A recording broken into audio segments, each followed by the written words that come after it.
France Maghreb 2. Bonjour à tous mes amis, ravi de vous retrouver, le show qui vous parle, le show qui vous écoute jusqu'à 18h, c'est le grand forum et la petite particularité aujourd'hui c'est que je suis seul avec vous et ça fait longtemps et je dois dire que je suis ravi de vous retrouver comme ça avec vous pour essayer d'échanger sur les différents évidemment sujets d'actualité comme d'habitude. Nous aurons à 17h Nizarix pour les coulisses du pouvoir, cette nouvelle chronique que l'on a inaugurée la semaine dernière pour se faire l'écho un petit peu de tout ce qui se prépare au sein de l'Assemblée nationale, des différents ministères, pour être un petit peu au parfum avant tout le monde avec donc notre infiltré Nizarix tout à l'heure à partir de 17h. Évidemment vous pourrez jouer dans le quiz du LGF aujourd'hui plus que jamais avec à gagner, je le rappelle, une invitation pour Chérine qui est en partenariat d'ailleurs avec France Maghreb 2 au Palais des Congrès le samedi 16 septembre, samedi prochain. On l'écoutera d'ailleurs en guise de coup de cœur musical un petit peu plus tard tout à l'heure. Et puis ou alors une place pour aller voir Hakim qui sera lui la star de la chanson égyptienne à l'Olympia le samedi 23 septembre. Et j'y rajoute quoi qu'il en soit une invitation pour le deuxième colloque des intellectuels musulmans qui se passera donc le 23 septembre à Paris et qui va réunir une pléiade de personnalités pour discuter des différents thèmes autour du vivre ensemble, de l'islam. C'est organisé par l'Académie française de la pensée islamique. C'est toute la journée du 23 septembre et il y a le petit déjeuner, le déjeuner, la pause café, etc. et les différentes tables rondes. Donc ça dure une journée. Le prix d'entrée c'est 35 €. Le public donc est très limité. Donc je vous offre des places. Nous vous offrons des places cette semaine en partenariat donc avec l'Académie française de la pensée islamique. Voilà qui est dit. Le programme sympathique avec évidemment le zapping tout à l'heure. Comme d'habitude, nous irons sans nul doute d'ailleurs voir ce qu'a dit Macron hier, le nombre de personnes qu'il y a eu également dans les rues, se faire un petit peu l'écho des différentes manifestations d'hier après-midi sur la loi travail. On en reparlera évidemment de tout ça avec vous. On va parler aussi, si vous le voulez bien, de deux sujets que j'ai à vous proposer, évidemment, notamment Aung San Suu Kyi qui ne fera pas le voyage à New York pour l'Assemblée Générale des Nations Unies. La dirigeante birmane interpellée sur la répression qui vise les Rohingyas, sujet au cœur d'une réunion à huis clos aujourd'hui au Conseil de sécurité. Crise humanitaire qui a poussé, je le rappelle, près de 400 000 civils à fuir au Bangladesh et qui écorne le statut iconique de la prix Nobel de la paix, donc birmane, de plus en plus de capitales qui réagissent. On y reviendra évidemment et pourrez nous donner votre sentiment à la question suivante. Pensez-vous que la France, votre pays, notre pays, fait tout ce qui est en son pouvoir, en sa mesure, pour pouvoir agir et venir en aide aux Rohingyas.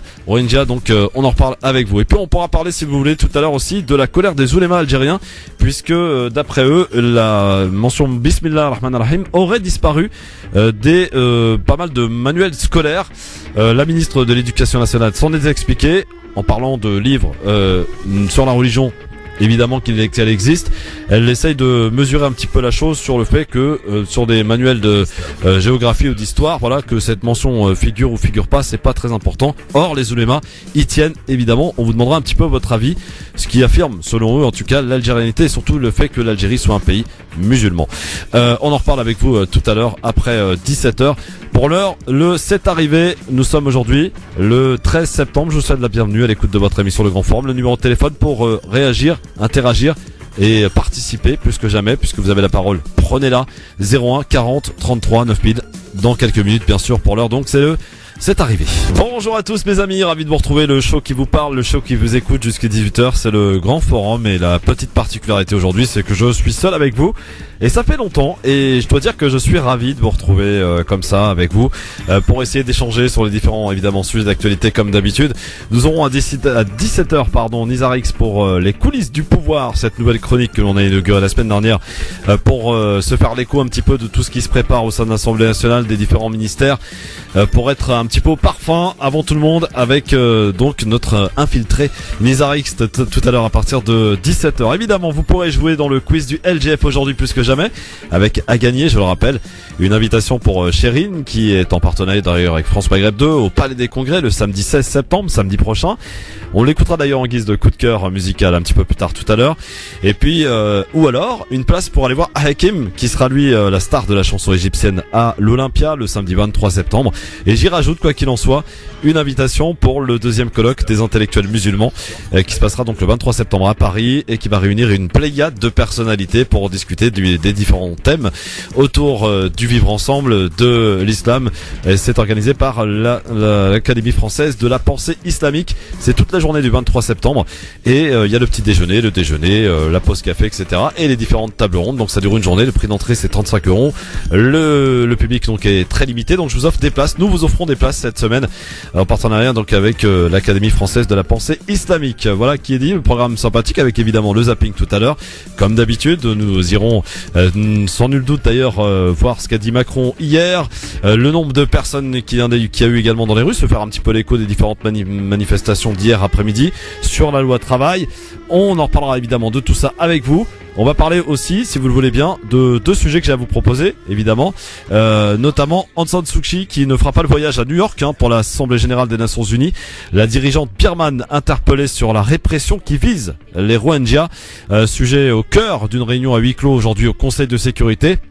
Crise humanitaire qui a poussé, je le rappelle, près de 400 000 civils à fuir au Bangladesh et qui écorne le statut iconique de la prix Nobel de la paix, donc birmane, de plus en plus de capitales qui réagissent. On y reviendra évidemment et pourrait nous donner votre sentiment à la question suivante. Pensez-vous que la France, votre pays, notre pays, fait tout ce qui est en son pouvoir, en sa mesure, pour pouvoir agir et venir en aide aux Rohingyas. Donc on en reparle avec vous. Et puis on pourra parler, si vous voulez, tout à l'heure aussi de la colère des oulémas algériens, puisque d'après eux, la mention Bismillah ar-Rahman ar-Rahim aurait disparu des pas mal de manuels scolaires.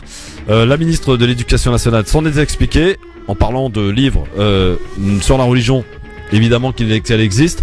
Elle essaye de mesurer un petit peu la chose sur le fait que sur des manuels de géographie ou d'histoire, voilà, que cette mention figure ou figure pas, c'est pas très important. Or, les oulémas y tiennent évidemment. On vous demandera un petit peu votre avis, ce qui affirme, selon eux, en tout cas, l'algérianité et surtout le fait que l'Algérie soit un pays musulman.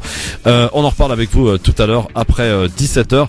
Pour l'heure, c'est arrivé. Nous sommes aujourd'hui le 13 septembre. Je vous souhaite la bienvenue à l'écoute de votre émission Le Grand Forum. Le numéro de téléphone pour réagir, interagir et participer plus que jamais, puisque vous avez la parole. Prenez-la.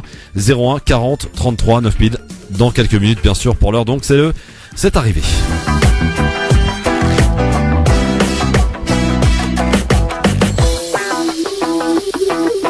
C'est arrivé un 13 septembre et on va commencer avec quelques célébrités qui sont nées un 13 septembre. Celui d'une ancienne championne d'athlétisme, Christine Aron, qui fête ses 44 ans. Le chef de cuisine Alain Ducasse qui a 61 ans. Ce sont les 32 ans aussi, tiens, pour Super Mario Bros pour les anecdotes. Vu qu'on est dans les anecdotes, 48 août pour Scooby-Doo. C'est elle, Petra dans les films Taxi, l'actrice et mannequin suédoise Emma Joberg fête aujourd'hui ses 49 ans. Lui a été un des membres fondateurs du groupe Chicago. Écoutez. Chicago, c'était bon, un belle balade. Avant de se lancer d'ailleurs dans une carrière solo, le chanteur Peter Cetera se fête aujourd'hui ses 73 ans. On va passer dans un tout autre registre, un autre style, un peu plus festif peut-être. C'est bon ça. Le premier cowboy du groupe Village People, Roddy Jones, fête ses 65 ans. Et encore dans un autre registre. Est-ce que tu viens pour les vacances? C'est bon ça. David, du duo David et Jonathan, fête aujourd'hui ses 48 ans. David Marouani qui fête son anniversaire. Et puis enfin ce sont les 72 ans pour l'actrice Jacqueline Pisset. Je vous emmène maintenant un 13 septembre 1970, et alors qu'il y a quelques jours, vous viviez l'US Open, eh bien il y avait dans cette US Open le premier tournoi du Grand Chelem à mettre en pratique. Le time break pendant le troisième set, lors de la finale qui oppose les deux Australiens, Ken Rosewall et Tony Roche. Rosewall l'emporte alors 2-6, 6-4, 7-6, 6-3. En fait, le nouveau règlement a été pris sous la pression des télévisions puisqu'elles étaient lassées des matchs à rallonge. Et on peut comprendre pourquoi. On peut remercier cela puisque un 13 septembre 1970, c'était donc le tout premier tie-break. Et cela se passait du côté de l'US Open. Voilà pour la petite histoire. Sinon, bien sûr, dans d'autres événements à vous signaler et qui se sont déroulés évidemment un 13 septembre en 1909, Petite anecdote, tiens, mise en place de la première rue à sens unique, c'était à Paris, c'était la rue Mogador. En 1922, à Al-Azazia, ça se passe en Libye, on a mesuré une température ce jour-là, tenez-vous bien, de 58 degrés à l'ombre, c'est le record. En 1973, inauguration de la tour Montparnasse à Paris. Et enfin, et pour finir, un 13 septembre en 1993, Israël et l'OLP signent à Washington un accord de principe sur une autonomie palestinienne transitoire. Rabin alors et Arafat échangent une poignée de main qui restera jusqu'alors historique devant Bill Clinton. C'était un 13 septembre. Merci d'être avec nous en direct sur votre radio France Maghreb 2. C'est le show qui vous parle, le show qui vous écoute, le show qui s'écoute aussi jusque 18h avec vos appels au 01 40 33 9000 pour y participer bien sûr, parce que vous avez la possibilité de prendre la parole et de vous faire entendre sur bien des sujets d'ailleurs que nous vous proposons. Donc n'hésitez pas à le faire, 01 40 33 9000 pour nous joindre bien sûr ici en direct et pouvoir parler, échanger sur les différents sujets. Par exemple, pour commencer, de plus en plus de capitales qui réagissent au sort que la Birmanie réserve aux Rohingyas. Téhéran, Islamabad, Dakar. Et pourtant, c'est à huis clos que doit se tenir aujourd'hui la réunion du Conseil de sécurité consacrée à cette crise humanitaire qui a provoqué, vous le savez, l'exode de près de 400 000 civils arrivés dans le sud du Bangladesh. Sur place, les moyens manquent pour prendre en charge les familles de réfugiés qui ont tout laissé derrière elles. Crise humanitaire pour laquelle de nombreuses voix exhortent Aung San Suu Kyi à agir. Et alors que les pressions se multipliaient, eh bien on l'a appris ce matin, la dirigeante birmane ne se rendra pas donc à l'Assemblée générale des Nations Unies. Aung San Suu Kyi a-t-elle des dossiers plus pressants à traiter? C'était cette manière que l'un des porte-parole du gouvernement birman a expliqué l'absence aux Nations Unies de la prix Nobel de la paix, précisant qu'elle n'a jamais eu peur de faire face aux critiques ou aux problèmes. Pourtant, depuis le début de la crise, Aung San Suu Kyi reste très silencieux sur la situation des Rohingyas, se contentant de dénoncer une désinformation et de soutenir l'armée birmane qui mène cette campagne de répression dans l'état de l'Arakan, meurtre, viol, torture selon les témoignages des Rohingyas, réfugiés au Bangladesh. Il semble que l'on ait affaire à un exemple classique de nettoyage ethnique, a affirmé en début de semaine le haut-commissaire de l'ONU aux droits de l'homme. Plusieurs autres prix Nobel de la paix, le Lai Somsa, de Sen Tutu, Dalai Lama, ont appelé Aung San Suu Kyi à intervenir l'an dernier pour sa première intervention. D'ailleurs, sachez qu'à la tribune de l'Assemblée générale des Nations Unies, la dame de Rangoon avait promis de s'opposer fermement aux préjugés et à l'intolérance. Eh bien, après des décennies de dictature, l'armée reste très puissante en Birmanie. Les chancelleries occidentales restent d'ailleurs très prudentes sur le sujet, craignant de déstabiliser par d'éventuelles critiques Aung San Suu Kyi et donc la transition démocratique birmane par là même. Mais pour le reste, évidemment, on peut se poser la question et on se la pose. Je vous la pose, moi. Pensez-vous que la France, notre pays, met tout en œuvre, met toutes ses capacités, sa moyen de faire pression, d'agir sur les Rohingyas? Est-ce que vous pensez que les médias nous informent comme il se doit sur cette tragédie qui s'opère actuellement devant nos yeux et nous restons évidemment aveugles et silencieux? Enfin, pas nous, mais quand je dis nous, ce sont évidemment nos dirigeants. Comment peut-on cacher encore autant de vérités cruelles qui sont à notre portée? Aujourd'hui, vous avez les réseaux sociaux, c'est un phénomène important, un phénomène qui s'est amplifié et qui permet aujourd'hui de savoir un petit peu ce qui se passe sur la planète. Et aujourd'hui, nous n'avons plus le droit de ne pas savoir. Même si les médias ne nous informent pas comme il faut, on a aussi ce devoir de dénoncer, d'envoyer des courriels, d'envoyer des alertes via les Facebook et Twitter aux différentes rédactions, de rédac-chefs, aux différentes rédactions. Et je sais qu'il y en a qui le font et ça marche sur Twitter. Par exemple, lorsque l'on regarde un JT d'une chaîne d'info continue ou d'une chaîne en général, et que l'on constate qu'effectivement on n'a pas traité ce sujet à sa juste valeur, on a le droit de le faire entendre en rappelant peut-être de manière utile, en guise de rappel justement, au rédac-chef ou à la rédaction en général. Tenez, vous avez manqué à votre devoir d'information. Vous n'avez pas mis en avant ce sujet qui est très important. On parle d'un nettoyage ethnique de cette population apatride que sont les Rohingyas. C'est quand même gravissime que tant de personnes restent silencieuses. 01 40 33 9000 bien entendu pour nous appeler. Alors je sais pas si ça marche, mais y a-t-il quelqu'un? Allô, bonjour. Oui, allô, bonjour. Bonjour madame, quel est votre prénom? Moi, justement, je vous écoute, je m'appelle Amira de Paris. Bonjour Amira, soyez la bienvenue dans le Grand Forum, ma chère Amira. Alors moi je vous écoute tout le temps, je trouve super votre radio, même si j'interviens très peu. Mais alors moi je suis quelqu'un de pas silencieuse. Je vais vous dire pourquoi, parce que moi Rohingya, ça m'a beaucoup révoltée, au point je ne dors plus. Je suis allée manifester vendredi dernier devant la Birmanie, avec... On était pas mal. Bon, on n'a pas été médiatisé, on voulait pas. Ouais. Ben, je peux vous dire que je me suis vraiment révoltée et je vais encore. Vous étiez combien, Amira? Vous étiez combien? Attendez, on était, parce qu'il y en avait une autre après. On était 1000, beaucoup. On était, honnêtement, je peux pas vous dire le chiffre, mais on était nombreux, pas mal. C'était de 15h à 17h. Moi, je suis arrivée avant, il y avait personne, et d'un seul coup, il y avait du monde. Il y avait des CRS et tout. Bon, ça s'est bien passé. C'est tout à fait logique. Comment? Ce qui est tout à fait logique lorsqu'il y a une manifestation. Bien sûr, oui. Puis moi, je suis quelqu'un de très, je suis beaucoup dans l'humanitaire, je suis beaucoup de bénévolat. Et puis, j'ai exprimé un peu ma colère. Bon, madame, comment vous dites son nom? Aung San Suu Kyi, oui, je sais que c'est dur à prononcer. Oui, alors, c'est la dirigeante que c'est dommage qu'elle n'était pas là parce que je suis quelqu'un de franc, en colère, de dire les choses telles qu'elle est, parce que elle accuse ces Rohingyas de vous rendez compte, de terroristes. Alors c'était elle-même la terroriste. Elle est en train de faire un nettoyage ethnique en plus de ça, parce que moi j'ai des vidéos que j'ai mis sur Facebook, je les ai mis là, j'ai fait pas mal d'envois sur les médias, j'ai contacté les médias, j'ai contacté Monsieur Macron, parce que j'étais devant un mouvement En Marche, je fais partie des comités, même si les gens sont pas d'accord. Je lui ai dit comment ça se fait que la France ferme les yeux là-dessus, et pourquoi il n'y a pas que la France, c'est aussi les musulmans. Moi, je voulais aller à l'Arabie Saoudite, qui est soi-disant des musulmans, avec une copine. J'ai dit, on va y aller. Ouais. J'ai pas peur, leur dire, mais vous avez de l'argent, d'accord, mais pour ces pauvres gens, cette minorité, vous faites rien, vous fermez les yeux, vous n'avez pas honte. Et moi, j'ai pas peur de parler devant les gens, je n'ai pas peur d'affronter les gens.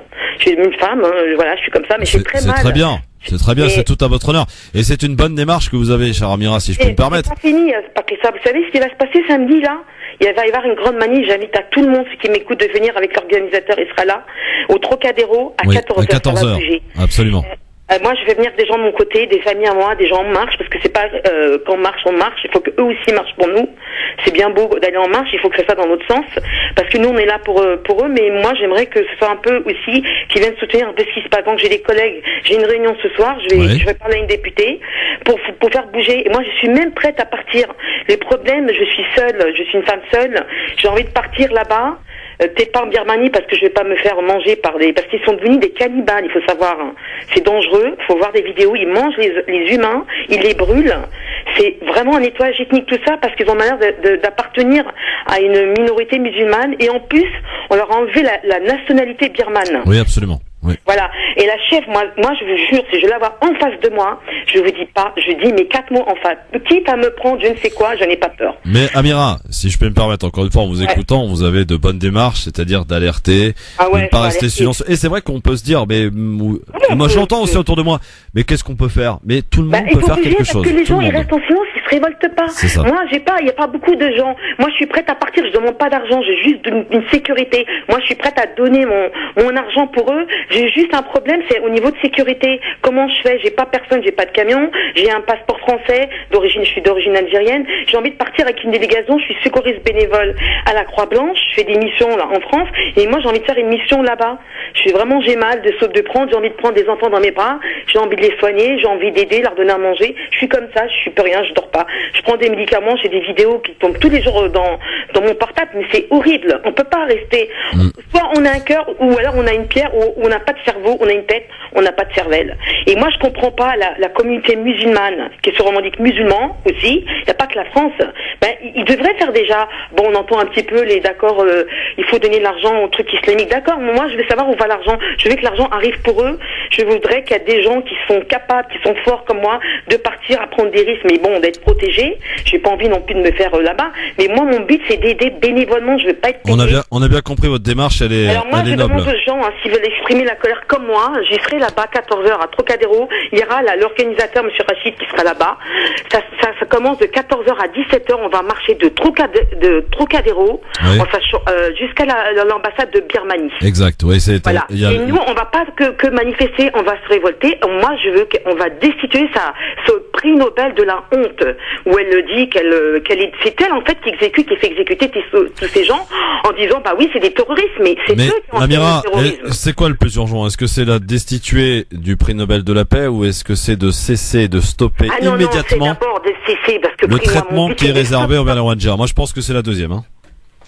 C'est le prix Nobel? Non, oui. Je pense qu'il est nécessaire au jour d'aujourd'hui, avant de parler de destitution de son prix Nobel, à la limite on s'en fiche, bien sûr, de sauver le peuple rohingya et de cesser immédiatement, tout de suite, par quelques moyens, par quelques pressions que ce soit, le sort qu'il aurait réservé. Ah ouais, mais, voilà. Vous savez, je vais vous donner ma page Facebook, Christophe, je mets Samira, j'ai envoyé 4 vidéos, je sais pas. Vous voyez des gens brûlés dans des pneus, vous les voyez égorger les enfants comme ça. Les vidéos, elles sont insoutenables, on les cache. Les médias, quand j'ai envoyé des médias, j'ai envoyé à BFM TV des médias, mais ils m'ont pas envoyé les vidéos que j'ai envoyées. Ils ont envoyé juste, ils sont en train de traverser, ils sont bloqués à la frontière. Mais allez voir, Christophe sur ma page Samira. Oui. J'ai envoyé 4 vidéos. Amira, vous comprenez que les chaînes d'infos peuvent pas montrer des images d'horreur comme ça en plein JT, en pleine journée. Non, ça c'est totalement interdit. Peut-être que ça va les faire bouger. Oui, mais malheureusement, voilà, il y a des règles dans ce pays et les médias sont soumis à ces règles. Oui, mais alors dans ce cas-là, ils les montrent pas, mais ils réagissent. Mais là où je suis d'accord avec vous, c'est que le grand public et on en est tous responsables et coupables. Voilà. Je prends qu'un seul exemple. Gaza en 2014, il y avait des images horribles. Manifesté pour Gaza. Et attendez, vous vous souvenez de ces 4 enfants qui ont été abattus sur la plage? C'est tout est parti de là. Et après les manifestations, il y avait des milliers de gens dans les rues de Paris et de France. Aujourd'hui, Amira, aujourd'hui la situation à Gaza n'a absolument pas changé. Elle est tout aussi dramatique, peut-être même pire, avec peut-être un peu moins de bombardements qu'en 2014 évidemment. Mais la situation n'a pas changé. Si vous faites une manifestation aujourd'hui pour Gaza, vous aurez à peine 100 personnes. C'est triste, mais c'est comme ça. Moi j'ai fait le Birmanie là quand j'étais vendredi, j'étais moins bas, j'avais plus que 100 personnes, on avait plus. Regardez ma page, il y a des photos. Bon, moi, je voulais pas être filmée, je cherche pas à être filmée du tout. Bon, on m'a dit que vous étiez courageuse, mais moi, j'ai créé mon indignation devant l'ambassade. Ouais. Je crierai encore. Mais moi, je trouve pas les hommes, c'est des hommes, nous, on est des femmes, on bouge. Moi, je suis quand même une femme. Oui, ça c'est vrai, madame, vous avez raison. Mais les hommes, ils bougent pas. Ils me disent, oui, bravo, mais monsieur, mais moi, il y a des gens qui sont piqués. Moi, je veux que des vrais hommes bougent. Pas des faire la guerre, faut pas aller dans la haine. Il faut aller, parce que là, moi, j'entendais, il me dit, moi, je veux emmener une armée. Je vais aller là-bas, je vais aller tous les... Non, c'est pas comme ça. Non. Faut pas faire ça. Moi, j'écris à monsieur Macron, là. J'attends une réponse. J'ai envoyé, j'ai dit voilà qui j'étais. Alors, j'espère que j'aurai une réponse favorable, même si... vous nous tenez au courant, Amira. Dans Irma en ce moment.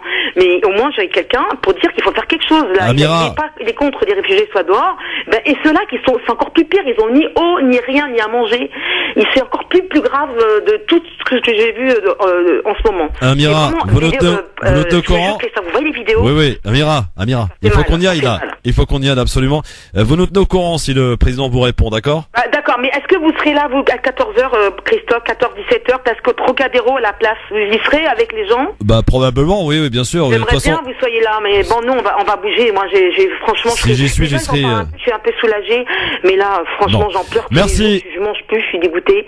Et j'ai envie de partir. J'attends, on m'a dit qu'on devait partir à Oslo, je sais pas. Moi, une journée, parce que je vais voir comment je peux partir. Je suis en train d'appeler. Si quelqu'un a une solution avec une délégation, moi, je vais gratuitement. Je suis comme ça. Merci Amira, merci beaucoup et bon courage et bravo pour votre action en tout cas. Merci beaucoup.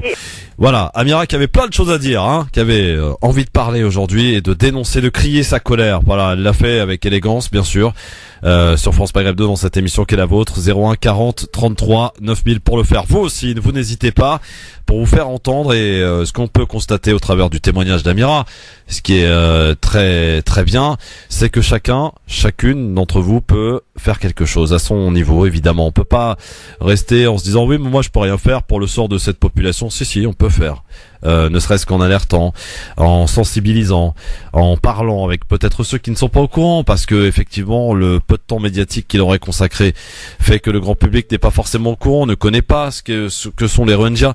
À nous aussi d'expliquer, à nous d'alerter, à nous de sensibiliser et surtout utiliser aujourd'hui les réseaux sociaux qui sont vraiment une chose extraordinaire qui nous est proposée et réservée. On peut interpeller un député Voilà, les députés, ils sont pas là que pour les élections, ils sont là aussi pour représenter le peuple qui a voté pour lui.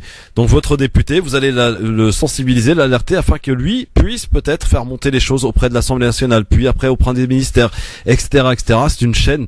Et vous savez, moi je vais vous dire une chose. Hein.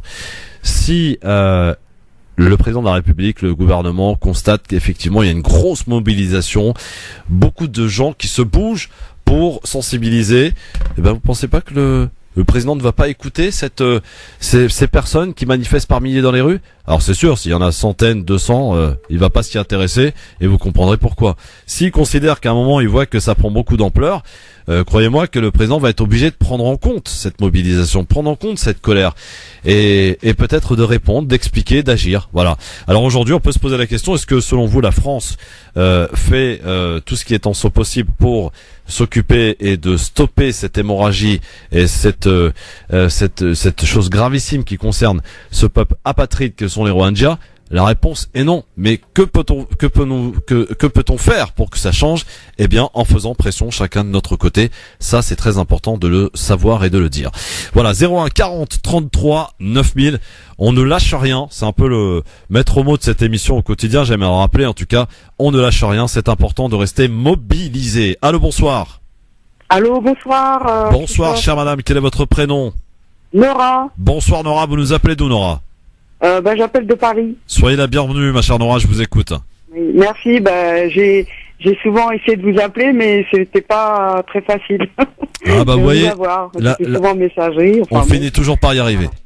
Voilà, en tout cas, je suis très contente de vous avoir au téléphone et vous pourrez dire à Amira que moi je serai là dimanche. Donc. C'est samedi déjà. Faut pas commencer à se tromper de jour. C'est samedi. Ah, samedi, là. Bon, samedi, 14h, place du Trocadéro. C'est peut-être pour ça aujourd'hui, mais en tout cas, samedi, je serai là. Samedi, je pourrais dire, et je demande à beaucoup de gens de venir également, qu'on se rassemble au Trocadéro à partir de 14h. Il faut qu'il y ait du monde, c'est important, parce que comme je le disais tout à l'heure, c'est à partir du moment où les médias, les politiques verront qu'effectivement, il y a beaucoup de gens qui se mobilisent pour une cause. Eh ben les médias seront forcés et contraints de s'y en intéresser. Ils ne peuvent pas laisser sous silence, par exemple, 10 000 personnes dans les rues à Paris. Ils ne pourront pas la laisser sous silence. Voilà. Oui, et puis bon, c'est quand même terrible, quoi. Moi, j'ai été voir un reportage, récemment sur justement le pseudo-bouddhiste. C'était au cinéma. Hein, c'était lié à, je sais pas si vous en avez entendu parler. Le vénérable, ils ont parlé notamment, la moitié du documentaire a parlé justement sur les Rohingyas et je suis au courant de. Mais en tout cas, samedi je serai là, quoi. Mais voilà. Encore une fois, force est de constater aussi que le sort des Rohingyas c'est pas d'aujourd'hui. Là aujourd'hui on en parle parce qu'effectivement il y a beaucoup de gens qui quittent la Birmanie pour aller au Bangladesh, ce qui fait qu'aujourd'hui c'est médiatisé parce que vous avez beaucoup de gens qui fuient évidemment ces atrocités. On parle de 400 000 personnes, vous vous rendez compte, au Bangladesh. Donc voilà, là au bout d'un moment ça commence à se voir et à se savoir. Ça commence à se voir et à se savoir. Maintenant, mais bon, c'est en tous les cas, moi, je comprends pas. J'ai du mal. Je vous souhaite une bonne après-midi, Nora, et puis on compte sur vous évidemment, chacun et chacune d'entre vous pour s'y rendre. Et c'est important de manière pacifique d'aller se faire entendre et d'aller crier sa colère de manière pacifique. Oui, j'irai samedi et j'espère qu'il y aura. J'espère aussi. J'espère aussi, Nora. Je vous souhaite une bonne après-midi en tout cas. À très bientôt du côté de Paris. 01 40 33 9000. C'est bien. Si on avait que des gens comme ça, on pourrait, je pense, faire des miracles, on pourrait se faire respecter, se faire entendre. C'est magnifique. On continue en tout cas. Je sais qu'il y a de la bonne volonté, mais bon, il faut aller jusqu'au bout de sa bonne volonté. Parfois, c'est pas facile, mais il faut parfois se combattre soi-même, se faire son djihad. Voilà, faisons notre djihad collectif. Allô, bonsoir. Allô, bonsoir. Bonsoir, chère madame. Quel est votre prénom? Latifa. Latifa, vous nous appelez d'où, chère Latifa? De Paris. Je vous écoute, Latifa, à vous la parole. Donc, moi, ce que je voulais dire par rapport à cette pauvre population, c'est qu'il faut agir en donnant aux associations, c'est-à-dire agir au plus vite. Donner de l'argent. Donner de l'argent, bien sûr. Il faut en parler, il faut se bouger, mais le nerf de la guerre, c'est de l'argent. pour pouvoir nourrir et sauver les gens qui ont réussi à se sauver. Oui. Donc donner aux associations connues bien sûr et en parler à beaucoup de personnes et puis se déplacer pour samedi. Latifa, est-ce que vous avez des enfants? Moi, écoutez, j'ai 4 enfants. D'accord. Pourquoi je vous pose cette question, Latifa? Pourquoi je vous pose cette question? Parce que c'est important aussi d'expliquer, nous, en tant que parents, l'actualité. Parce que, évidemment, ils peuvent regarder la télé comme nous et pas comprendre les choses. À nous aussi de savoir leur expliquer. Parce qu'ils partent peut-être avec des mauvais paramètres, des mauvais éléments. À nous aussi de les remettre dans le droit chemin. En disant voilà, écoute, là il y a une population qui s'appelle les Rohingyas, qui sont apatrides, qui sont malmenés, qui sont violés, torturés, etc., etc. Ils sont obligés de fuir leur pays pour aller au Bangladesh. C'est à nous aussi d'expliquer aux enfants. C'est très important. Mais bien sûr, moi j'ai quatre enfants en bas âge. Le plus grand a bientôt 7 ans. Et quand je vois mes enfants manger, j'ai l'image des enfants, des bébés Rohingyas, et j'ai mon cœur qui se retourne parce que je me dis c'est comme mes enfants en fait. Et je peux pas dormir et je peux pas dormir tranquillement en fait. C'est pas possible. Et question d'argent, on peut pas se voiler la face. 10 euros, 20 euros, 50 euros, j'achète pas une paire de baskets, j'évite d'acheter des choses superflues et je donne l'argent aux associations pour aider ces pauvres familles. Donc très bien. Merci beaucoup en tout cas Latifa, et puis on reste debout et on ne lâche rien. Voilà, télé un peu le message. Merci beaucoup pour votre émission. Heureusement que vous êtes là. Merci à vous. Heureusement que vous êtes là pour nous écouter déjà, pour m'écouter. Merci beaucoup Latifa. Oui. Merci beaucoup. À très bientôt. Bon courage. Au revoir, à bientôt. 01 40 33 9000. Vous l'avez compris. Voilà, on a mis à mal les filtres là. Il y a pas beaucoup de filtres, si ce n'est rien du tout entre vous et moi. Vous venez, vous vous exprimez, c'est la radio. Vous servez donc cet organe de presse qui est le vôtre, la radio France Maghreb 2, pour pouvoir vous faire entendre, vous exprimer, parce que c'est important. Je pense que les auditeurs aujourd'hui, que ce soit dans les médias aujourd'hui, sont vraiment on vous fait entendre ce qu'on veut bien vous faire entendre, quoi. Vous savez très bien que dans certaines grosses radios, on filtre à mort les interventions ici, avec tous les risques que cela comporte. Mais évidemment, ça se base sur la confiance, et je sais que vous êtes des gens raisonnables, et que tout ce qui est appel à la diffamation, tout ce qui est interdit dans cette émission, le racisme, etc., n'est pas toléré. Et même pas besoin de le rappeler, parce que vous êtes des gens bien éduqués et bien intentionnés. Allô, bonjour. Bonjour. Bonjour madame. Et en plus, les femmes sont là en majorité, c'est formidable. Votre prénom madame? Lilia. Lilia, vous nous appelez d'où Lilia? Je vous appelle de Marseille. Bienvenue, comment ça va Marseille? Dites-moi, quel temps fait-il à Marseille? Faites-moi rêver là. Il fait très très beau, il fait 26 degrés. Vous savez qu'il tombe de la pluie, mais depuis tout à l'heure, c'est assez hallucinant. Hein. Franchement, il fait très très beau chez nous. Bon, bah écoutez, magnifique. Rien que de vous entendre, vous nous avez apporté un peu de soleil. Je vous écoute, chère madame. Écoutez, moi quand j'ai vu ça, franchement, ça m'a vraiment choqué. Sur Facebook, franchement, ça fait très très mal au cœur. Je partage un maximum sur Facebook. J'en parle autour de moi. J'avais des collègues de travail qui n'avaient jamais entendu parler des Rohingyas. Ils sont restés choqués eux-mêmes. Et je leur ai demandé de partager un maximum pour essayer de faire du bruit. C'est vraiment... Oui, c'est ce qu'il faut que chacun et chacune fasse pour justement qu'on commence à en parler un peu plus. Oui, et je voulais dire aussi un grand respect au président turc. Oui, effectivement. Voilà. Alors même si peut-être ça peut apparaître comme un coup politique, mais en tout cas il est là, il le fait. Oui, franchement, grand respect à lui, la vérité. Il aide, on les voit, de toute façon on voit les vidéos sur Facebook qui tournent. Lui, sa femme, il fait ce qu'il peut. Hein. Et après, il peut pas faire... Sa femme qui est partie au Bangladesh, c'est vrai. Voilà. Ouais. Merci à vous en tout cas, et profitez du soleil alors. Hein. Merci beaucoup. À très vite, merci beaucoup. Journée, au revoir. Merci. Allez, dans un instant, on poursuit évidemment avec vos appels. 01 40 33 9000. Ça me fait plaisir, moi, que les femmes prennent le pouvoir dans cette émission, parce que ce sont ces femmes qui sont silencieuses, trop silencieuses, que l'on entend moins, et pourtant qui sont vraiment remplies de sagesse. Voilà. Eh oui, on dit souvent d'ailleurs que derrière chaque grand homme, il y a toujours une femme, forcément. Dans un instant, des retours avec normalement Nizar X pour les coulisses du pouvoir, le zapping aussi, et on continue évidemment de parler du sort des Rohingyas. Puis je vous donnerai 2-3 petites informations très intéressantes, notamment notamment sur la polémique qui naît en Algérie maintenant. On n'est plus à une polémique près. C'est les oulémas algériens qui s'élèvent contre la disparition dans certains manuels scolaires de la formule Bismillah Rahman Rahim. On y revient dans un instant et on en parle avec vous au 01 40 33 9000. Le LGF, le show qui vous écoute tous les jours, 16h, 18h. Aujourd'hui, on est bien là, tranquille, je suis avec vous, tout seul pour vous écouter plus que jamais. Vous allez avoir la parole dans cette émission cette saison. On a décidé de vous écouter encore plus, bien sûr, que d'habitude. Je rappelle d'ailleurs à cet effet que vous avez plusieurs possibilités de vous exprimer, notamment de nous appeler en direct, un numéro gratuit, non surtaxé 01 40 33 9000, de n'importe où d'ailleurs, en France comme sur la planète, en utilisant le 00 33 1 40 33 9000, mais aussi sur le mobile répondeur 24 heures sur 24, 06 18 21 56 41. Notez-le parce que c'est important, on va écouter vos messages, les sélectionner, puis ensuite les écouter évidemment en direct. 06 18 21 56 41. 24 heures sur 24. Pour l'heure, on a Mohamed qui nous appelle d'Evry, c'est ça Mohamed? Oui, c'est ça. Bonsoir Mohamed, on vous écoute.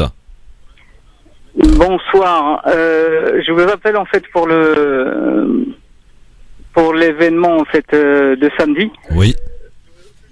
Moi, j'aurais bien souhaité. En fait, je serai là samedi, Inch'Allah. Inch'Allah. Mais je demande, je fais un appel en fait à tous les musulmans et surtout au niveau de la région parisienne d'être là ce samedi parce que c'est très important et il faut qu'on marque en fait ce jour-là pour que au moins pour qu'on puisse sensibiliser un petit peu les médias par rapport à ce problème. Et j'ai une deuxième proposition. Allez-y. C'est que ça serait bien que plusieurs représentants d'associations ils seront là ce samedi pour qu'on puisse à la limite créer un collectif pour pouvoir faire quelque chose en continu. Parce que faire une manifestation et repartir chez soi le même jour, franchement, je ne sais pas si ça peut peut-être faire un impact le jour même, mais les jours après, c'est fini. Donc ça serait bien qu'on crée un collectif entre plusieurs associations et qu'on essaye de faire, par exemple, un rassemblement permanent devant l'ambassade de la Birmanie. Oui, absolument. Il faut pas relâcher la pression. C'est qu'il y ait un rassemblement permanent et qu'on essaye de bloquer même peut-être l'activité, je sais pas en termes de loi ce que ça donne au niveau réglementation. Et j'aimerais bien qu'un avocat humain dans sa nature qui ne donne la réglementation par rapport à ça. Oui. Est-ce qu'on Mohamed, peut faire un rassemblement permanent tant que le génocide est en cours, ouais.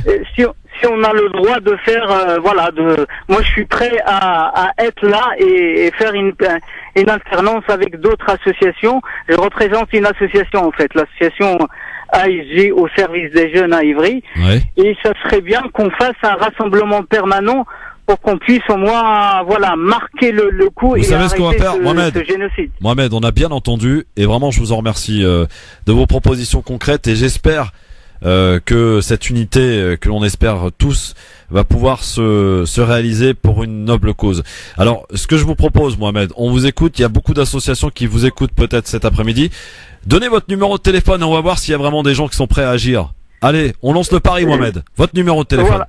Je donne mon numéro, c'est 06 51 92 0018. Alors 06 51 92 0018. Voilà. Et ben là, je pense que là, il y a une perche de tendu. À chacun et chacune de la saisir, de l'attraper au vol. Et qu'on essaie de faire quelque chose de concret, en fait. Bravo, Mohamed. Bravo, et on se tient au courant, en tout cas. Bravo, on lâche rien. Merci à vous, en tout cas. À bientôt, Mohamed. Merci beaucoup de votre implication. Et voilà, on peut constater qu'on peut y arriver quand on veut. Voilà, c'est toujours l'unité qui paie. On l'a vu à plusieurs reprises et dans de nombreuses actions. Alors, il est 17h. Vous êtes bien sur France Maghreb 2. Je vous souhaite la bienvenue. On va retrouver notre deuxième numéro de cette chronique que l'on a inaugurée la semaine dernière. Je vous en explique le principe. On a quelqu'un qui a infiltré un petit peu les palais de la République et qui va essayer de nous donner un petit peu des nouvelles de ce qui s'y passe, pour savoir un petit peu comment ça se passe, des bruits de couloir, un petit peu tout ça qu'on va essayer de retrouver dans cette chronique tous les mercredis à 17h. Ça s'appelle donc les coulisses du pouvoir. C'est tous les mercredis à 17h sur France Maghreb 2. Et on va retrouver à ce titre donc Monsieur Nizar X, c'est comme ça qu'on l'a appelé, qui est avec nous et que je salue. Bonsoir Nizar. Bonsoir Christophe, bonsoir à tous les visiteurs de France Maghreb 2. Alors la semaine dernière vous nous avez révélé quelques petites informations. Que s'est-il passé en une semaine? Quels sont les grands sujets évoqués en ce moment à l'Assemblée nationale? Et on en parlait d'ailleurs tout à l'heure avec nos auditeurs auditrices. Pour que les députés puissent parler d'un sujet, il faut qu'on sente qu'il y ait une mobilisation derrière. Tiens, par exemple, si je vous parle Rohingya, est-ce que ça parle aux députés français, Nizar? Alors sur le sujet actuellement étudié à l'Assemblée nationale, et malheureusement c'est pas le sujet des Rohingyas, pour la simple et bonne raison parce qu'il y a une mobilisation certes qui commence à prendre de l'ampleur, notamment avec des reportages télé, mais pas assez pour réveiller, en tout cas pour demander une commission d'enquête, pour demander un entretien avec le ministère des Affaires étrangères, avec l'ambassade de la Birmanie par exemple. Voilà. Il faut qu'un collectif reste mobilisé, il faut qu'un collectif essaye chacun d'entre nous essaye d'interpeller son député. Exact. Avec un message précis, écrit de préférence, parce que vous savez, les députés sont tellement pris, il y a des agendas énormes en termes de rendez-vous, donc d'un rendez-vous à l'autre, c'est pas du tout le même sujet. Ici, quand un député fait un point avec ses collaborateurs, et la première chose qu'il regarde, c'est les écrits, c'est les personnes qui lui ont écrit et qu'est-ce qu'ils lui ont écrit. Si 10 personnes, 20 personnes demandent la même chose, à un moment donné, le député est obligé de se saisir de la question, c'est-à-dire de poser une question écrite, poser une question orale au ministre des Affaires étrangères. Ça l'obligera à bouger sur le sujet. Malheureusement, je dis bien malheureusement, c'est comme ça que ça marche dans tous les sujets. Il y a besoin un peu plus de médiatisation, il y a un peu plus de mobilisation des uns des autres pour que le sujet prenne enfin au plus haut niveau. Nizar, vous êtes concret, parce qu'on en parle, on le répète, mais c'est toujours mieux de l'entendre de quelqu'un qui est un petit peu dans la manette, en quelque part, et pour nous dire concrètement comment ça se passe. Donc, dès que le député reçoit des courriers, il le lit, et en fonction de ce qu'il lit, s'il y a une dizaine, vingtaine, trentaine de lettres, il est obligé de réagir. Il est obligé de réagir dans la simple et bonne raison parce qu'il s'est dit ce sont des habitants de ma circonscription. S'il y en a un à la limite, il dit bon, si je ne réponds pas, c'est pas grave. S'il y en a 10, 20, 30 ou 40, si je ne réponds pas, ça veut dire que je dois travailler la réponse, je dois avoir des éléments concrets à leur communiquer, quitte à faire un entretien avec l'ambassade ou le ministère des Affaires étrangères, demander des éléments au groupe, à son groupe parlementaire, et puis il est obligé de les communiquer aux gens. Donc vous voyez, c'est comme ça malheureusement que ça marche. Bon, moi je suis attaché parlementaire, c'est comme ça que ça fonctionne. Tout le monde a les outils pour pouvoir agir, vous voyez, le député, on le répète sans cesse. Il faut aller sur le site de l'Assemblée nationale, vous cliquez sur le député, vous avez son adresse mail, vous avez son adresse des permanences parlementaires, vous avez son Facebook, son Twitter, vous avez même les noms des collaborateurs qui sont affichés maintenant, donc voilà, c'est plus comme avant, tout est accessible. Tout est transparent. Alors, quels sont les derniers bruits et dernières rumeurs du côté de l'Assemblée nationale, mon cher ami Nizar? Alors, comme vous le savez, Christophe, c'est la reprise officielle, c'est-à-dire en session extraordinaire, c'est le 25 septembre, donc il n'y a pas de texte entre guillemets inscrit dans l'hémicycle, mais dans les commissions ça travaille. Il y a un texte qui va faire du bruit, qui fait encore du bruit, je pense, à l'heure actuelle, c'est le texte sur la loi antiterroriste. On en parlait hier justement. Il va faire du bruit parce que il va s'attaquer a priori à un problème que rapporte le ministre de l'Intérieur. C'est des personnes qui seraient, d'après le ministre, radicalisées au sein des armées, au sein de la gendarmerie, de la police. Il appelle ça fonctionnaire. Il a rajouté un volet radicalisation dans le projet de loi pour sanctionner, pouvoir révoquer ou faire muter un fonctionnaire soupçonnés avec des faits avérés liés à la radicalisation. Donc ça fait un petit peu de bruit. C'est vrai que la CIMAD, qui est une grande association qui suit de très près ce genre de sujet, réagit très mal par rapport au projet de loi. Il y a certaines associations aussi qui... Mais bon, il y a des députés, moi de la majorité que j'ai vu, de la majorité La République En Marche, qui ne sont pas d'accord avec les propositions du ministre.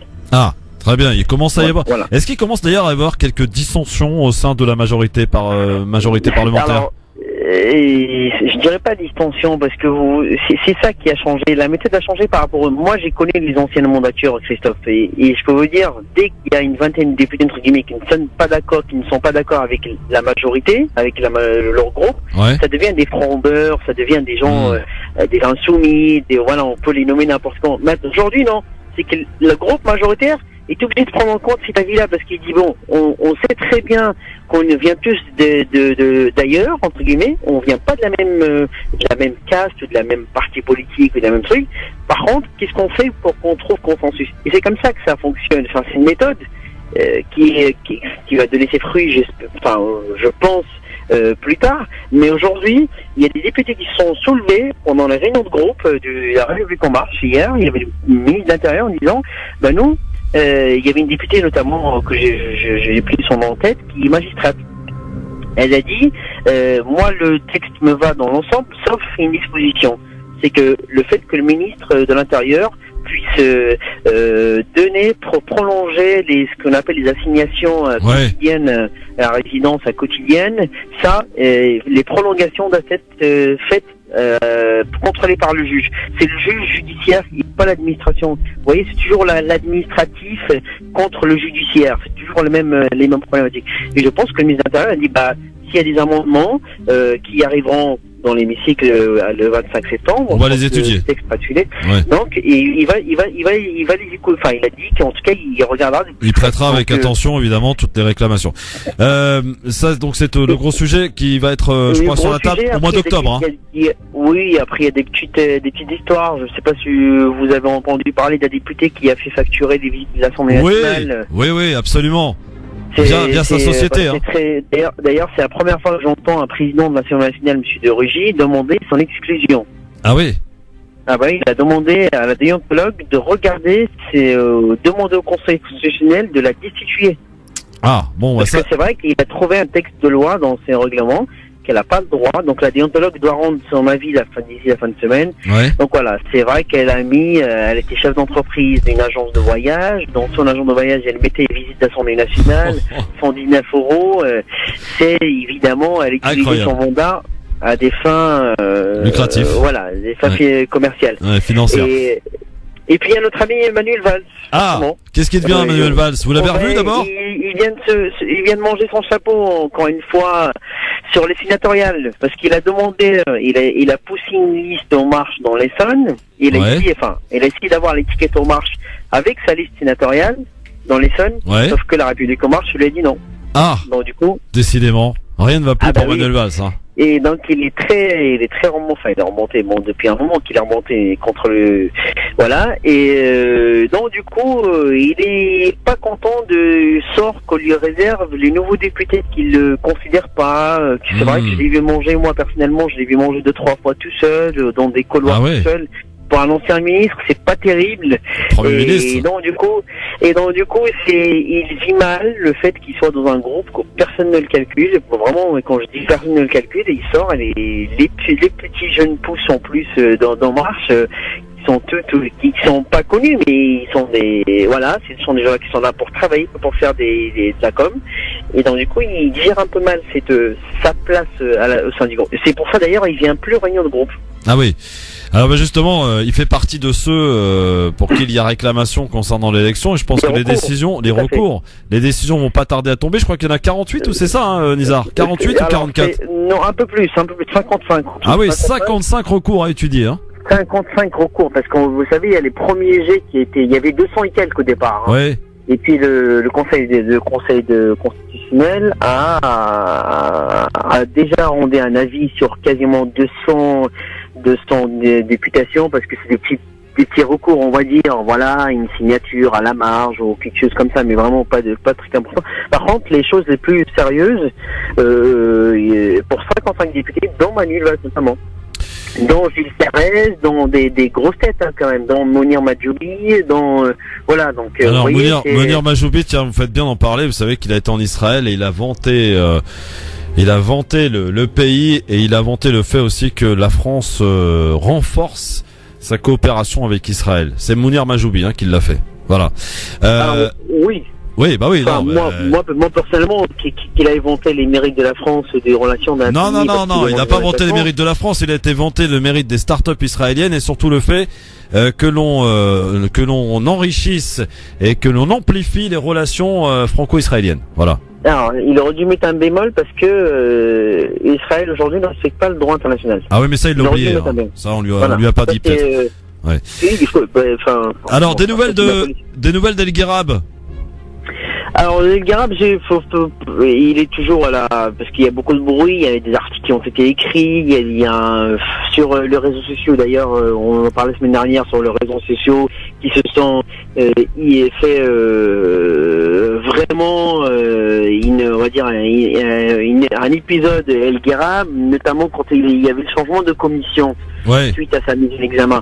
C'est ce que je rappelais la semaine dernière, j'ai été confirmé dans un article de Libération, je crois d'hier ou d'avant-hier, le fait de dire, El Guerab, le fait, le député, le fait qu'il choisisse la commission de la défense, c'est pas une sanction, mais c'est pas un choix non plus pour lui, c'est qu'il a été sorti du groupe En Marche, ça veut dire En Marche lui a enlevé sa place dans la commission des finances.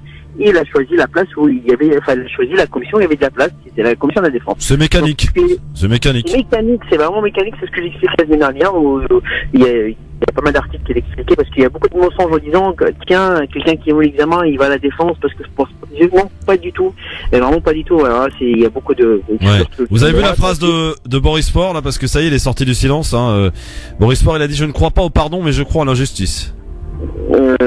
Oui, après, je pense que cette affaire-là, il faut laisser la justice faire son travail, parce que c'est toujours comme ça, on ne sait pas ce qui s'était dit, il y a des choses, mais la violence, évidemment, il n'aurait pas dû réagir comme ça. Ouais. Il a fait une bêtise, il le sait, il n'aurait pas dû réagir avec la violence, c'est jamais bon. C'est jamais bon, effectivement. Nizar, en un mot, quelle est la petite info croustillante là que tu nous rapportes pour cette semaine, celle qui va faire qu'on va se dire, ah ouais, quand même, Nizar, là, il est bien infiltré, le gars. Ah, mais c'est quand même costaud. Donc la petite vent, il y a quelques tensions forcément entre des députés et des camps. Il y a des camps au sein du groupe La République En Marche, comme vous le savez, Christophe. Il y a des gens qui sont très sensibles à des choses de gauche, il y a des gens qui sont très sensibles à des choses de droite. Sauf que il y a un troisième camp. Ah. Un troisième camp, c'est les plus macronistes qui en ont marre des gens de droite et de la gauche. Et ça, il y en a quelques-uns et ça commence à faire grincer les dents. Très bien. Donc il y a bonne ambiance dans les couloirs de l'Assemblée, quoi. Là, pour l'instant, bonne ambiance de l'Assemblée. Oui, il y a une dernière info. Le Front National, ça aussi, j'ai oublié de dire. Les députés du Front National essayent entre guillemets, de jouer avec les règlements de l'Assemblée nationale. C'est-à-dire, ils essayent de changer le règlement pour qu'ils puissent faire un groupe parlementaire. Ah oui. Vous savez, pour faire un groupe parlementaire, il faut 17 députés à peu près. Oui, c'est ça. Là, ils sont pas 17, donc du coup, ils sont en train de voir comment tricher avec les règles pour qu'ils puissent faire un groupe avec 10 députés. Bon, affaire à suivre donc. Affaire à suivre, tout à fait. Bon, eh bien merci beaucoup Nizar, rendez-vous la semaine prochaine. Tu vas continuer d'enquêter, de regarder, d'observer et de nous rapporter, bien sûr, telle est ta mission tous les mercredis. Avec plaisir, Christophe, à bientôt. Merci beaucoup Nizar. Et bonne semaine à toi en tout cas au sein des palais de la République, parce que il n'y est pas qu'à l'Assemblée nationale notre ami Nizar. Non, il va faire des petits tours dans les ministères parfois, voilà. Bon, et il nous rapporte tout ça. Rendez-vous tous les mercredis à 17h sur France Pagave 2 pour avoir donc les coulisses du pouvoir. Voilà, allez, on va passer maintenant, si vous le voulez bien, au zapping, bien sûr, pour ce mercredi. En vous rappelant également que tout à l'heure, on jouera au quiz du LGF, avec la possibilité de gagner une place pour Chérine, la magnifique Chérine, qui sera au Palais des Congrès ce samedi 16 septembre en partenariat avec France Maghreb 2.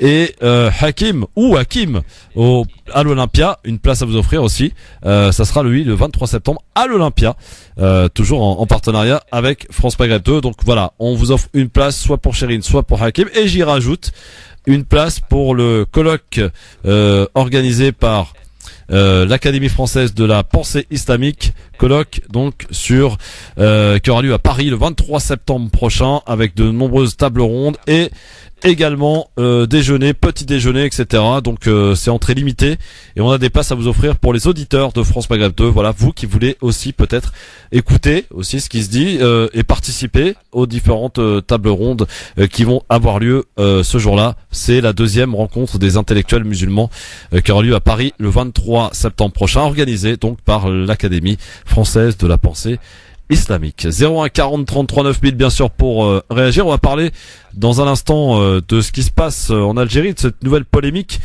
notamment de la disparition de certains manuels scolaires de Bismillah, et voilà qui fait réagir les oulémas algériens. On verra si de votre côté ça vous fait réagir. On va pour l'heure passer au zapping, et ce que l'on peut dire dans ce zapping et le mot qui revient, c'est le mot feignant, qui était beaucoup dans les slogans hier des manifestations contre la réforme du Code du travail, manière de répondre aux propos d'Emmanuel Macron qui avait prononcé ce mot feignant, certains en fin de semaine dernière, en Grèce, quand le président français avait évoqué tous ceux qui s'opposent à ces réformes. La première d'entre elles, celle du Code du travail. Ses opposants s'étaient donné rendez-vous hier pour une première journée de mobilisation. Hier soir était l'heure du bilan. Aujourd'hui encore un peu plus. Eh bien, selon les autorités, ce sont plus de 220 000 personnes qui ont défilé partout en France. 400 000 affirme la CGT. Le syndicat qui affiche sa satisfaction, Philippe Martinez, secrétaire général de la CGT, le redit. Écoutez. Pour une première, c'est une bonne première.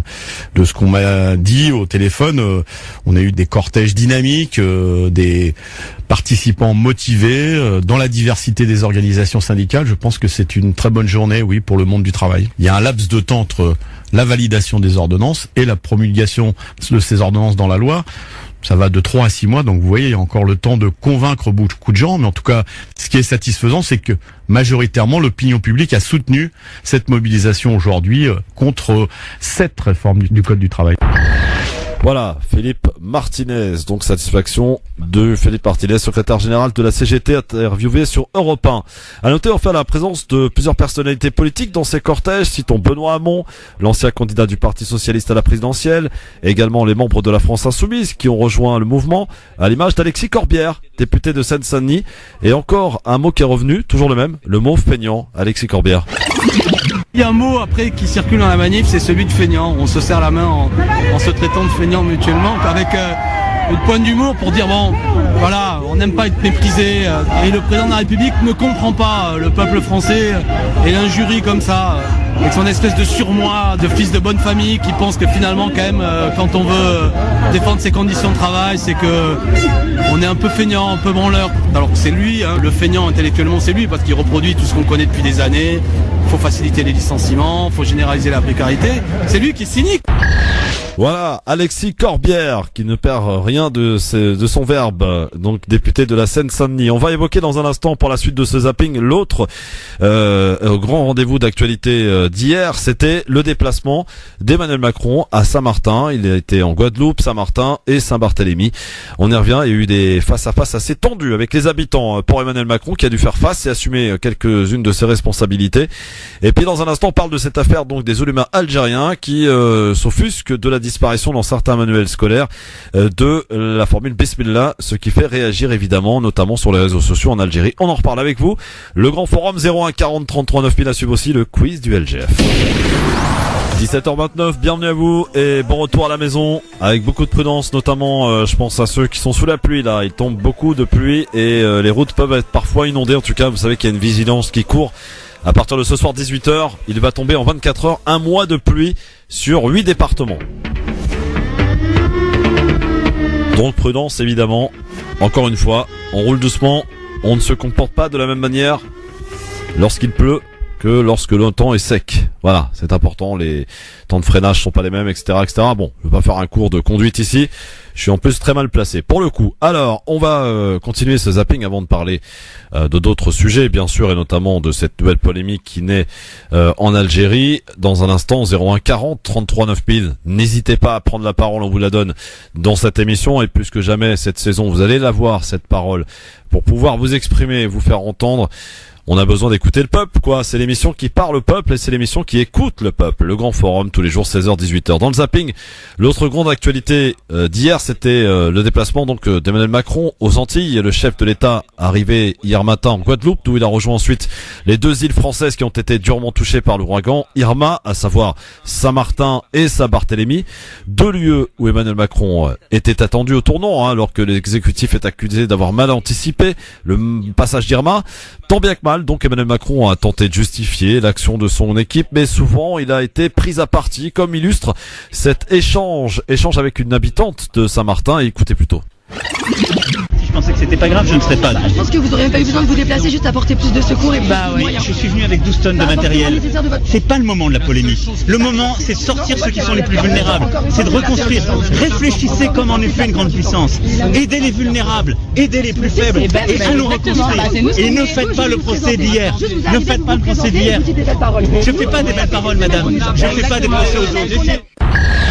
Voilà, échange très tendu, vous l'avez compris, déplacement sous haute tension pour Emmanuel Macron à Saint-Martin, face aux critiques donc, et comme le souhaite une partie de l'opposition française, le chef de l'État a dit qu'il était pour la mise en place d'une commission d'enquête parlementaire afin de juger l'action du gouvernement et pour tenter d'apaiser la colère des habitants.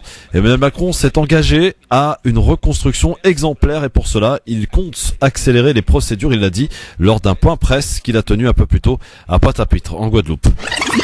C'est une mobilisation de l'ensemble de la nation, publique et privée, qui est ici mise en œuvre.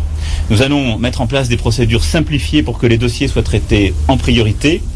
Parler des personnes, c'est aussi parler de la volonté qu'ont certains de quitter le territoire aujourd'hui de Saint-Martin pour rejoindre ou la Guadeloupe ou l'Hexagone pour souffler quelques jours ou quitter l'île. Nous allons organiser en lien très étroit avec la collectivité territoriale de Saint-Martin ces départs.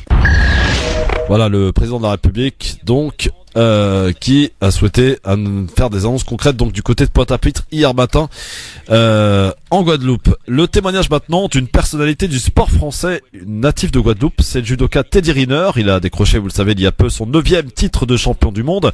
Teddy Riner qui est arrivé la nuit dernière à Lima au Pérou pour participer, vous le savez, à l'attribution officielle par le CIO, le Comité international olympique des Jeux de 2024 à Paris. On aura l'occasion d'en parler évidemment. Teddy Riner dont l'avion a survolé les îles touchées par Irma, il raconte ce qu'il a vu. Le capitaine il a fait un truc sympa, il a appelé tous les entiers dans le cockpit et nous a montré d'en haut Saint-Martin et Saint-Barth. Donc du coup on a pu voir, ça nous a fait un petit choc au cœur. Après je sais bien que pour certaines personnes ils ont tout perdu au niveau matériel. Mais voilà, moi ce qui m'importe avant tout c'est quand même de savoir que ma famille est en bonne santé, que la vie est encore là et voilà, qu'on va se relever, qu'on va reconstruire. Moi personnellement, je vais pas vous mentir, je voulais annuler mon voyage et partir directement là-bas. On m'a dit non, il faut quand même que tu ailles à Paris. Et ensuite, en fonction de ce qui se passera, en fonction que tous les pays et l'État français fera, là tu aviseras. Voilà, Teddy Riner, donc le judoka français qui s'exprimait, nous racontait un petit peu cette expérience qu'il a eue en allant à Lima au Pérou, où va être attribué probablement ce soir, sans trop de suspense on peut le dire, les Jeux Olympiques de 2024 en France.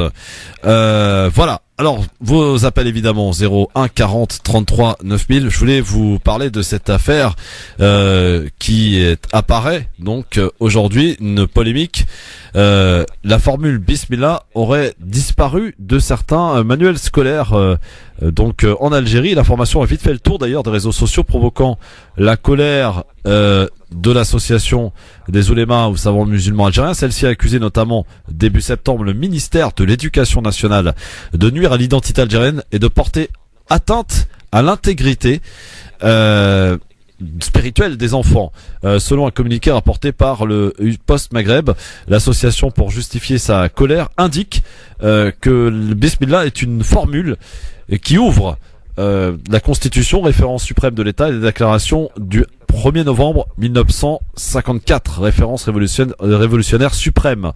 Face aux critiques, donc, la ministre a dénoncé un faux procès et elle a précisé que la formule est toujours inscrite dans les manuels d'éducation islamique, et ce, de façon obligatoire. Mais par ailleurs, nous avons jeté, dit-elle, un coup d'œil sur les manuels scolaires depuis 1962 à nos jours. Bismillah n'existe pas partout, y compris dans les manuels qui ont été rédigés par l'ex-président de l'association des oulémas, a-t-elle affirmé, assurant aussi que dans les programmes, le premier point fondamental que l'on met en avant, c'est comment créer les valeurs de l'algérianité, qui est, selon elle, la synthèse des dimensions arabité, islamité et amazérité.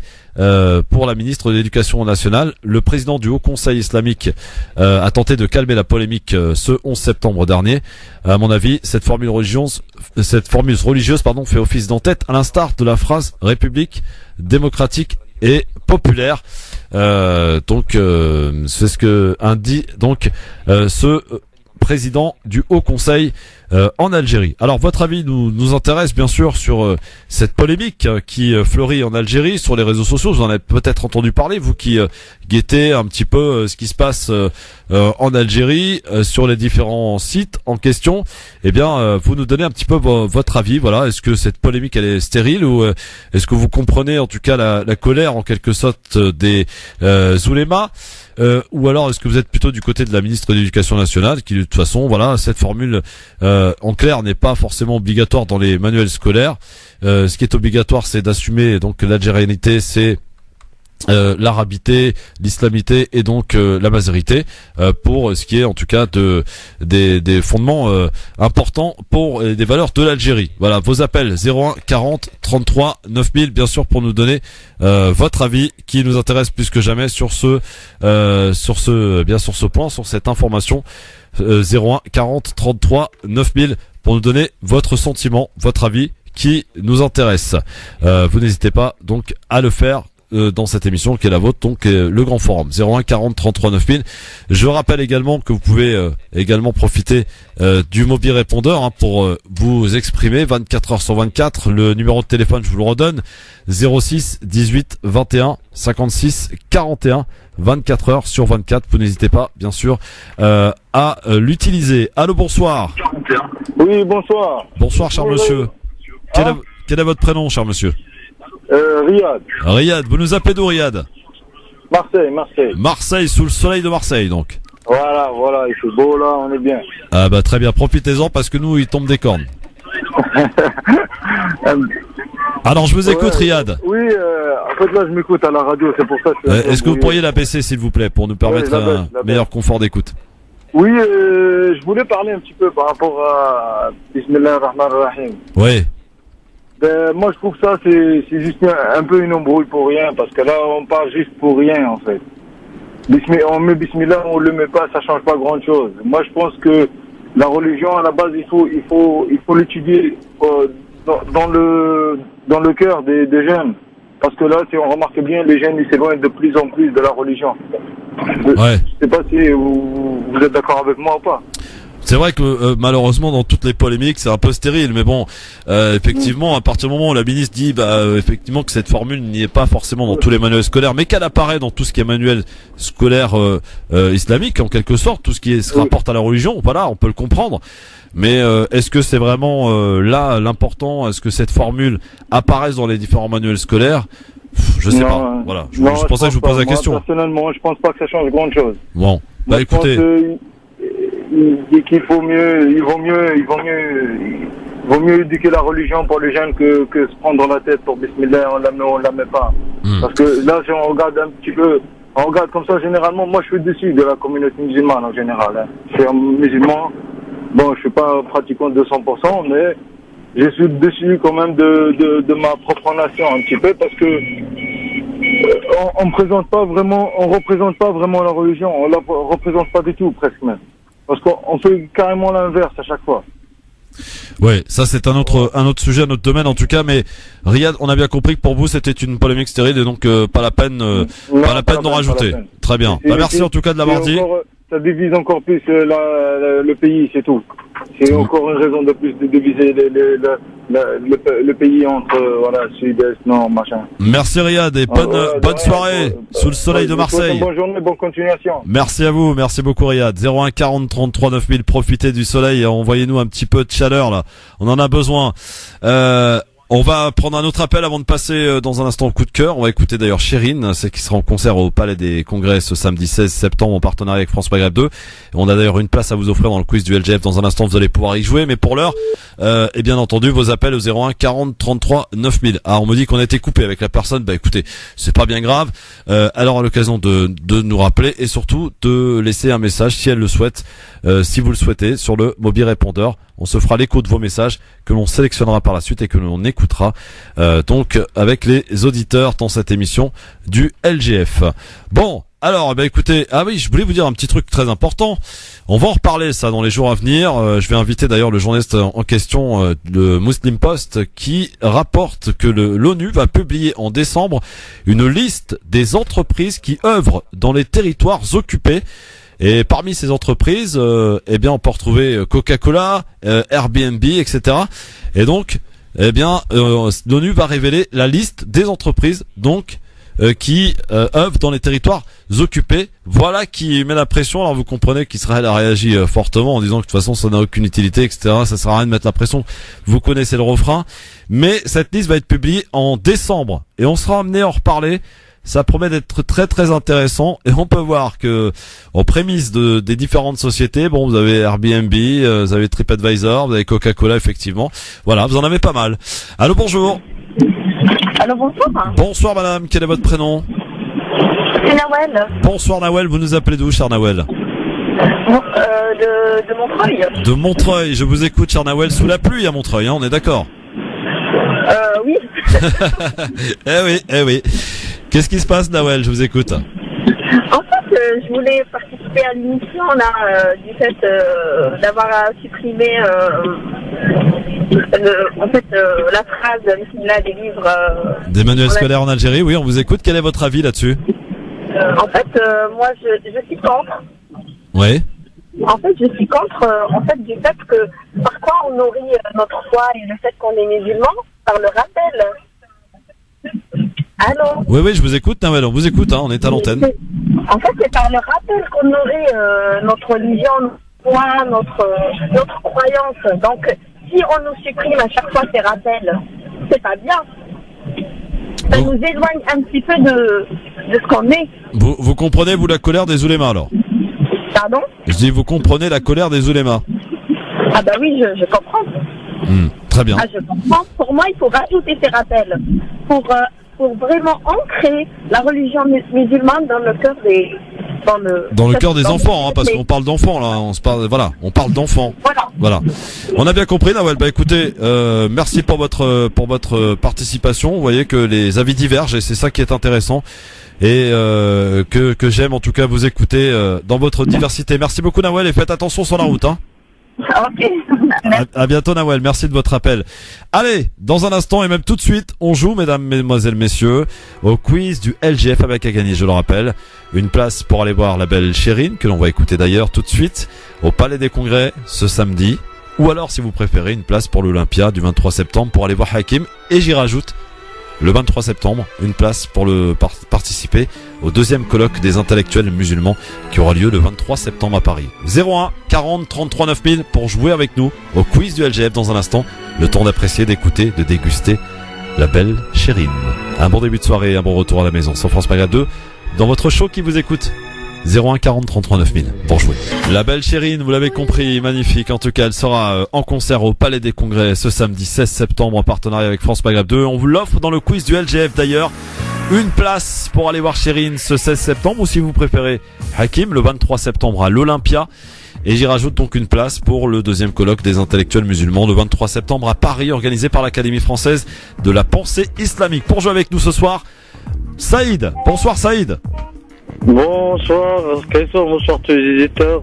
Saïd qui nous appelle d'où? Je suis en plein dans les Bouchons sur la périphérie, je suis de Paris. Bon, très bien, sous la pluie, hein, on l'a bien compris.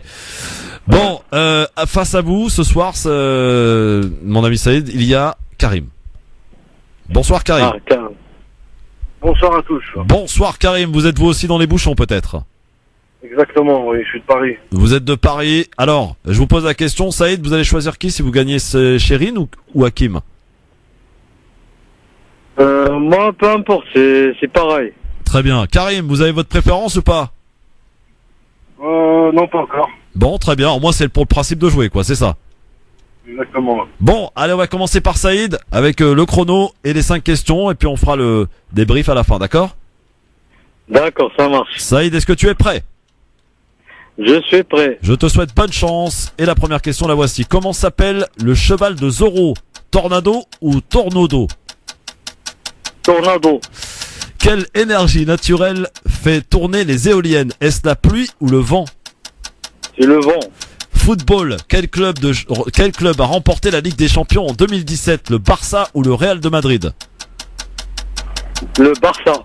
Selon l'expression, dans quoi ne faut-il pas pousser mémé? Les orties ou l'herbe?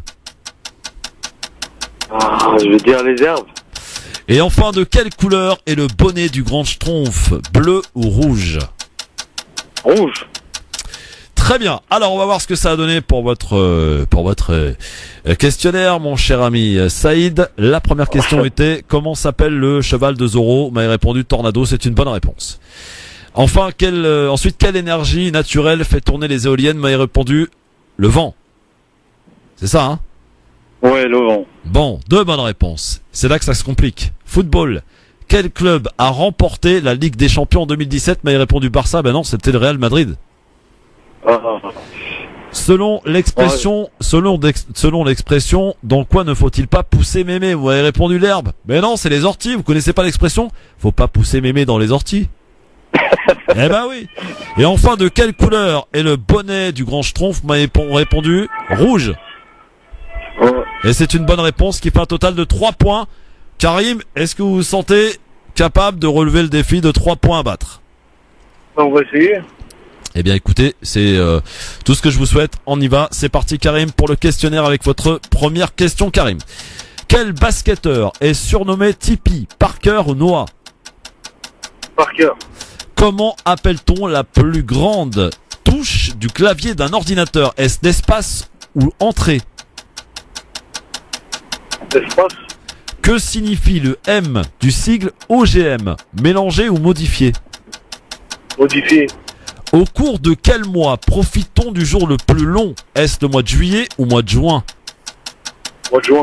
Et enfin, dans quelle ville de Normandie récompense-t-on le cinéma américain? Est-ce Deauville ou Trouville? Deauville. Eh bien écoutez, je serais tenté de vous dire qu'il n'y a rien à dire. Vous avez fait à sans faute. Karim, victoire. Bravo mon cher ami Karim, que des bonnes réponses dans ce questionnaire. Saïd, c'était presque ça, mais vous pourrez retenter votre chance évidemment. Bravo Karim. Bravo Karim, hein, bah il y a des perdants et des gagnants. Eh bah oui, c'est ça, il faut de tout, hein, absolument. En tout cas, merci Saïd et à très bientôt en tout cas.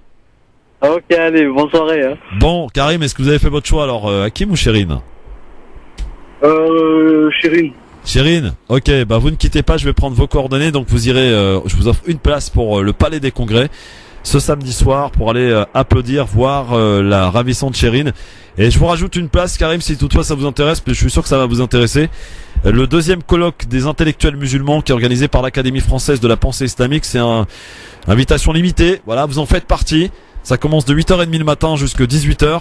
Avec le petit déjeuner, le déjeuner et la pause goûter et les différentes tables rondes que vous allez pouvoir apprécier, déguster autour d'un thème évidemment qui est prononcé donc par l'Académie française de la pensée islamique. Très bien. Très bien, parfait. Eh bien Karim, ne quittez pas en tout cas et encore bravo. Je prends vos coordonnées tout de suite. Ne quittez pas. Merci et encore bravo pour ce quiz qui revient évidemment demain sur France Maghreb 2. Dans un instant, on est de retour pour continuer de parler. Tiens. Je vous demande votre avis. Est-ce une bonne chose que la France obtient la possibilité d'organiser les JO de 2024? Ça va tomber là dans maintenant 2 heures. Votre avis m'intéresse. 01 40 33 9000. France Maghreb. Maghreb 2, France Maghreb 2. LGF, le grand forum, le show qui vous parle, le show qui vous écoute. La voix du peuple se fait entendre tous les jours 16h-18h au 01 40 33 9000. Pour finir, pour un suspense qui n'en est plus un finalement, puisque depuis qu'on sait que Los Angeles va accueillir les JO de 2028, c'est aujourd'hui que les membres du CIO, donc du Comité International Olympique, officialisent le nom de la ville où seront organisés cette fois les Jeux de 2024. Cette ville, vous le savez, c'est la capitale française. Décision du CIO formalisée à 20h, hors de Paris, annonce à Lima, où se trouve la maire de la capitale, Anne Hidalgo, accompagnée de membres de la délégation et aussi de la ministre des Sports, l'ancienne championne olympique Laura Flessel. Il y a de l'excitation, il y a de la sérénité, mais il y a surtout beaucoup de fierté. Beaucoup de fierté et de la retenue, parce que derrière, on a des souvenirs, je dirais, moins drôles, et donc du coup, on a envie que ces pansements qui restent en fait dans nos cœurs et dans nos têtes s'envolent définitivement. Et ce n'est que par cette ratification que ça va nous redonner du sourire. On va ramener encore plus de fierté, une belle organisation. C'est un moment symbolique parce que on va ramener, gérer les Jeux olympiques et paralympiques après 100 ans. Je pense que c'est un message aussi pour notre jeunesse, comme quoi on est capable de gagner un grand événement international devant tout le monde, devant les États-Unis. Et je pense que ce mot fierté, c'est peu de le dire, mais c'est le vivre. Voilà, c'était donc Laura Flessel, la ministre des Sports, qui se félicite donc de l'attribution, probablement, même très certainement, tout à l'heure, de ces JO, donc 2024 pour la ville de Paris, ce qui va évidemment entraîner beaucoup de choses positives pour nous, le développement des transports, aussi une activité importante du côté de la Seine-Saint-Denis. Je sais qu'il y a beaucoup de projets dans ce sens. Donc voilà, que bien apporteront ces Jeux Olympiques 2024. Votre réponse m'intéresse. Est-ce que vous y intéressez? Est-ce que pour vous c'est important que Paris ait pu obtenir l'organisation de ces JO en 2024? Vos appels bien sûr maintenant, mais je pense que ça va être un peu trop tard. C'est surtout sur le mobile répondeur. Vous pouvez évidemment y répondre. 06 18 21 56 41. Je sais que vous lisez beaucoup. Je sais que vous observez beaucoup et que vous êtes au parfum de beaucoup d'actualités. N'hésitez pas aussi à vous servir du mobile répondeur pour nous alerter sur un article, sur une information, passer inaperçu, parce que évidemment on peut pas tout traiter dans cette émission. Eh bien, vous n'hésitez pas à nous en faire part au 06 18 21 56 41. Un nouvel outil ou un outil supplémentaire, je serais tenté de vous dire, pour que cette envie de s'exprimer se fasse entendre dans cette émission. 06 18 21 56 41 24h sur 24. Voilà le mobile répondeur sur France Maghreb 2. Bon, et bien demain on est de retour avec retour de la team LGF bien sûr. On a voulu prendre une petite pause là, voilà. J'avais envie d'être avec vous, rien qu'avec vous. Ça nous rappelle un peu le bon vieux temps, vous croyez pas? Demain le retour donc de la team LGF avec demain le programme Jean-Marc Sebellus, Islam Saïli. Deux générations qui vont s'affronter, c'est très bien. Et vendredi, le retour du Marseillais Mourad Goual et de Tarek Mami pour toujours parler actu politique, mais pas seulement actu et des sujets de société qui nous intéressent et que nous mettons sur la table. On se met un petit peu au parfum des différentes polémiques qui naissent à droite et à gauche. On en parle, on vous demande votre avis. Voilà, c'est le peuple qui s'exprime. Vous l'avez bien compris dans cette émission sur France Maghreb 2. Restez bien avec nous justement avec la suite des programmes. Dans un instant, on se retrouve avec grand plaisir demain 16h pour d'autres aventures, une autre émission, d'autres coups de colère, d'autres coups de cœur, d'autres sagesse. C'est un petit peu votre émission familiale, c'est la température du jour que l'on prendra demain entre 16h et 18h, évidemment la plus grande des prudences, notamment pour ceux et celles qui habitent les 8 départements concernés par cette vigilance orange qui débute maintenant d'ailleurs à 18h. Pluie et inondation, il est pour l'heure donc 18h, le rappel de l'actualité de ce mercredi soir. C'est avec Marine Garel. Bonsoir Marine. Bonsoir à tous. L'hélicoptère d'Emmanuel Macron s'est posé à Saint-Barthélemy. Le président de la collectivité a accueilli le chef de l'État sur le tarmac. Sur place, il n'y a plus d'eau ni d'électricité, conséquence du passage de l'ouragan Irma. Avant d'arriver à Saint-Barthélemy, Emmanuel Macron était à Saint-Martin. Il a promis de revenir sur l'île dans moins d'1 an. Des trompes d'eau vont s'abattre sur l'est de la France ce soir. 8 départements sont placés en vigilance orange aux fortes pluies. Ça va de la Seine-et-Marne au Bas-Rhin. L'épisode débute à 18h. Un mois de pluie devrait tomber en moins de 24 heures. 13 migrants ont été découverts cachés dans la remorque d'un poids lourd espagnol hier en Saône-et-Loire. Le chauffeur du camion a entendu du bruit dans son semi-remorque et a prévenu les gendarmes. Ils ont découvert 13 migrants irakiens dont 6 mineurs. Ils sont repartis libres. Le conducteur qui arrivait d'Espagne avait fait une halte dans le Bordelais. Le ministre du projet donne des précisions sur la réforme de la taxe d'habitation. Pour être exonéré, il faudra remplir certaines conditions. Pour un couple avec un enfant, par exemple, il ne faudra pas dépasser 54 000 euros de revenus par an. Pour une personne célibataire, il ne faudra pas excéder les 30 000 euros de revenus annuels. Madrid sévit contre les séparatistes catalans. Le parquet général d'Espagne convoque et menace d'arrêter les maires pro-référendum d'indépendance. Le scrutin doit avoir lieu le 1er octobre. Il est interdit par la Cour constitutionnelle. Paris va obtenir officiellement les Jeux Olympiques de 2024. Le vote du Comité international olympique, c'est ce soir.